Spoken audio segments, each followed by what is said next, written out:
Students, मैं वंदना तिवारी आपके सामने मेघालय बोर्ड द्वारा हिंदी के लिए कक्षा 9 की प्रस्तावित पुस्तक दीपशिखा भाग 1 के चौथे अध्याय की कहानी भिखारिन, जिसके लेखक बांग्ला साहित्य के प्रबुद्ध लेखक श्री रविंद्रनाथ टैगोर जी हैं।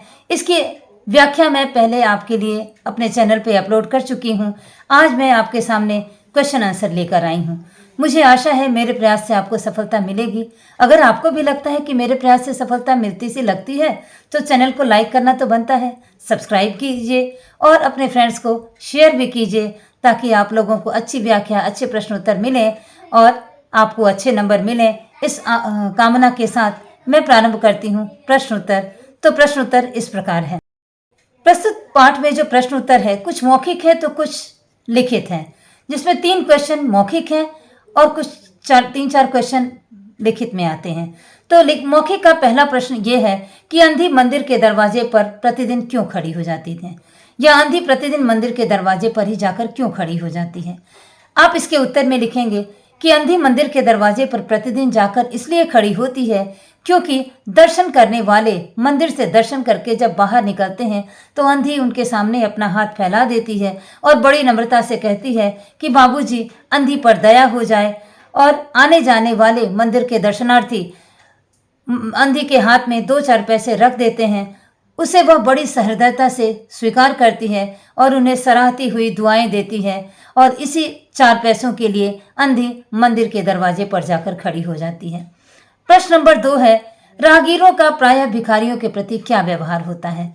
इसके उत्तर में आप लिखेंगे कि राहगीरों का भिखारियों के प्रति बड़ा कठोर और निर्दयता पूर्वक व्यवहार होता है। अंधी हर रोज मंदिर से घर जाते समय लाठी टेकती हुई जब वह घर की तरफ जाने लगती है तो राहगीरों के सामने वो हाथ फैलाती है, लेकिन राहगीरों में से उसको पैसे देने वाले कम होते हैं और झिड़कियां देने वाले ज़्यादा होते हैं। इससे यह पता चलता है कि राहगीरों का भिखारियों के प्रति बड़ा कठोर और निर्दय व्यवहार होता है। इस तरह क्वेश्चन नंबर 2 समाप्त होता है। तीसरा क्वेश्चन है, मौखिक का तीसरा क्वेश्चन है कि अंधी सेठ जी के पास पैसा मांगने क्यों गई थी। इसके उत्तर में आप लिख लीजिएगा कि एक दिन अंधी के लड़के को ज्वर ने आ दबोचा और अंधी ने घरेलू बहुत दवा दारू की, झाड़ फूंक किए, टोने टोटके किए, परंतु उसके सारे प्रयास व्यर्थ हो गए और लड़के की दशा दिन प्रतिदिन बिगड़ती चली जा रही थी और वह ठीक नहीं हो रहा था। अंधी अंत में निराश होने लगती है और उस निराशा की अवस्था में ही उसको इस बात का ध्यान आता है कि संभवतः डॉक्टर के इलाज से फ़ायदा हो जाए, और वह डॉक्टर से इलाज कराने के, अपने बेटे के इलाज कराने के लिए के विचार को लेकर गिरती पड़ती अंधी सेठ जी के दरवाजे पर अपने द्वारा जमा किए गए पैसों में से कुछ पैसा मांगने के लिए जाती है। तो उत्तर में यही होगा कि सेठ जी अंधे के दरवाजे पर अपने बेटे के इलाज के लिए अपने द्वारा रखे गए कुछ पैसों में से कुछ मांगने जाती है। ये इसका उत्तर होता है। इस तरह मौखिक का क्वेश्चन नंबर 1, 2 और 3 समाप्त होता है और अब लिखित का क्वेश्चन नंबर 1 आता है कि बच्चा मिलने पर अंधी की दिनचर्या क्या रहने लगी। आप इसके उत्तर में लिखेंगे कि बच्चा मिलने पर अंधी की दिनचर्या में बड़ा परिवर्तन आ गया और अंधी उस बच्चे को बहुत दुलार करती थी, उसे अपने से अच्छा खिलाती, अपने से अच्छा पहनाती। जब बच्चा रोता तो वह उसके मुख को चूम कर उसे चुप कराती और रात को बच्चे को खिला पिलाकर अपने वक्त से लगाकर सो जाती और प्रातः उसको खिला पिलाकर फिर धीरे धीरे मंदिर के द्वार पर जाकर खड़ी हो जाती। तो इस तरह अंधी की दिनचर्या बच्चे के आने से बदल जाती है। वह उसको बहुत स्नेह करती है, बहुत दुलार करती है और उसको बहुत अच्छा खिला पिलाकर रखने का, अच्छी तरह रखने का प्रयास करती है और रात को भी उसको अपने वक्त से लगाकर ही सोती है और उसकी सुरक्षा देखभाल बड़ी अच्छी तरह करती है। तो आप इसके उत्तर में यही लिखेंगे कि बच्चा मिलने पर अंधी के दिनचर्या में परिवर्तन आ गया। वह उसे अच्छा खिलाती पिलाती, अपने से अच्छा खिलाती पिलाती, और जब वह रोता तो उसके मुख को चूमकर उसे चुप कराती और रात भर उसे वक्त से लगाकर अपने पास रखती और सुबह उसे अच्छी तरह खिला पिलाकर मंदिर के दरवाजे पर पुनः भीख मांगने के लिए चल पड़ती थी। क्वेश्चन है कि लिखित का जो क्वेश्चन नंबर 2 है वह नेक्स्ट क्वेश्चन है कि क्या सोचकर अंधी ने अपने पैसों की हांडी सेठ के पास जमा कर दी। इसके उत्तर में आप लिखेंगे कि जब अंधी के मिट्टी की हंडी जिसमें वो पैसा रखती थी वह भर गई तो उसे इस बात का भय सताने लगा कि कहीं कोई चोर या कोई अवांछित तत्व उसके पैसे को चुरा न ले जो वो अपने बच्चे के लिए जमा कर रही थी।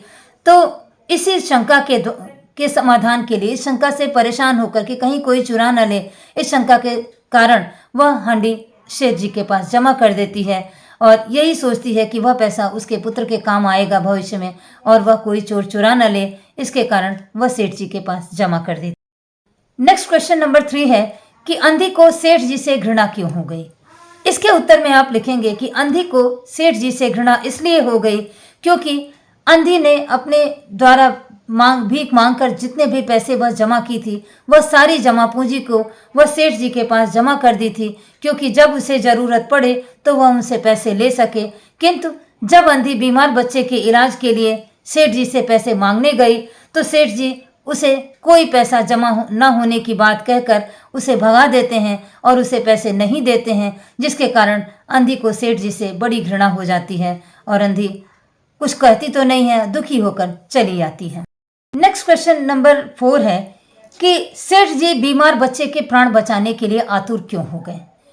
इस क्वेश्चन के आंसर में लिखेंगे कि सेठ जी बीमार बच्चे के इलाज के लिए इसलिए आतुर हो गए क्योंकि जब अंधी अपने बीमार बच्चे को लेकर उनकी कोठी के सामने धरना देने के लिए बैठ जाती है और नौकरों के भगाए जाने पर वह वहां से नहीं हिल रही है, तो सेठ जी अंधी को भगाने के लिए जब अपने बंगले से बाहर आए तो वह उस बंगले के बाहर एक बच्चे को देखते हैं और जब वह बच्चे को देखते हैं, बच्चे की जांघ के लाल निशान को देखते हैं, तो उन्हें याद आ गया कि यह बच्चा तो उनका मोहन है जिसके जांघ पर लाल निशान थे और 7 वर्ष पहले उनका मोहन खो गया था। वही यह मोहन है जो अंधी अपना बच्चा कहकर उसको लेकर आई है।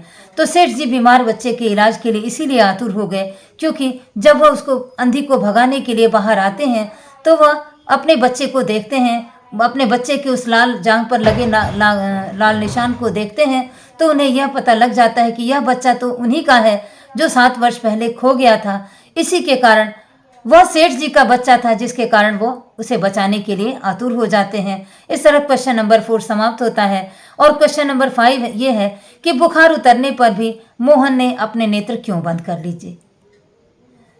यानी कि बुखार उतरने पर मोहन ने अपने नेत्र क्यों बंद कर लिए। इसका उत्तर इस प्रकार है। क्वेश्चन के आंसर में यह लिखें कि बुखार उतरने पर भी मोहन ने अपने नेत्र इसलिए बंद कर लिए क्योंकि सेठ जी ने उसको अपने कोठी में रख रखा था और जब उसका बुखार उतरता है तो कोठी में उसके चारों तरफ वही अपरिचित लोग थे जो सेठ की कोठी में रहने वाले अपरिचित लोग थे जिन्हें वह पहचान नहीं रहा था। वह तो केवल अंधी को ही अपनी माँ समझता था और आंख खोलकर वह उसी अंधी भिखारिन अपनी माँ को देखना चाहता था, लेकिन वहाँ पर तो कोठी में बहुत सारे अपरिचित लोग हैं। उन अपरिचित लोगों को देखकर मोहन अपनी आंखें पुनः बंद कर लेता है।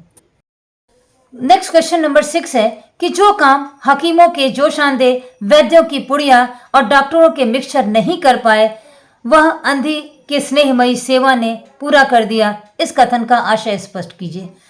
इस कथन का आशय यह है कि सेठ जी ने बड़े बड़े डॉक्टरों को अपने बच्चे के इलाज के लिए लगा रखा था, लेकिन फिर भी वह बच्चा ठीक नहीं हो रहा था। उसका ज्वर बढ़ता ही चला जा रहा था। वह माँ की रट लगाए जा रहा था। जो ही सेठ जी अंधी को अपनी गाड़ी में बैठाकर वहां लाए और अंधी ने बच्चे के सिर पर अपना हाथ फेरा तो मोहन, जो कि अंधी का पुत्र हो चुका था, अभी सेठ जी का बच्चा था लेकिन वह मोहन उनका अंधी का पुत्र हो चुका था, मोहन तुरंत अपनी माँ का हाथ का स्पर्श पाकर अपनी आंखें खोल देता है और अंधी बच्चे के सिरहाने बैठकर उसके सिर को अपने गोद में रख लेती है, जिससे मोहन को माँ के स्पर्श के आनंद से सुख महसूस हुआ और वह बच्चा गोद में तुरंत सो गया और दूसरे दिन से ही वह अच्छा होने लगा। आशय इसका यह है कि बड़े बड़े हकीमों, डॉक्टरों के मिक्सचर ने जो काम नहीं किया वह अंधी के स्नेहमय स्पर्श ने, जो कि मोहन को स्पर्श किया अंधी ने, उसके द्वारा उसकी तबीयत ठीक हो गई और मोहन का बुखार समाप्त हो गया। तो इस तरह क्वेश्चन आंसर की श्रृंखला में भिखारिन का क्वेश्चन आंसर समाप्त होता है। मुझे आशा है आपको परीक्षा में अच्छे नंबर मिलेंगे। धन्यवाद।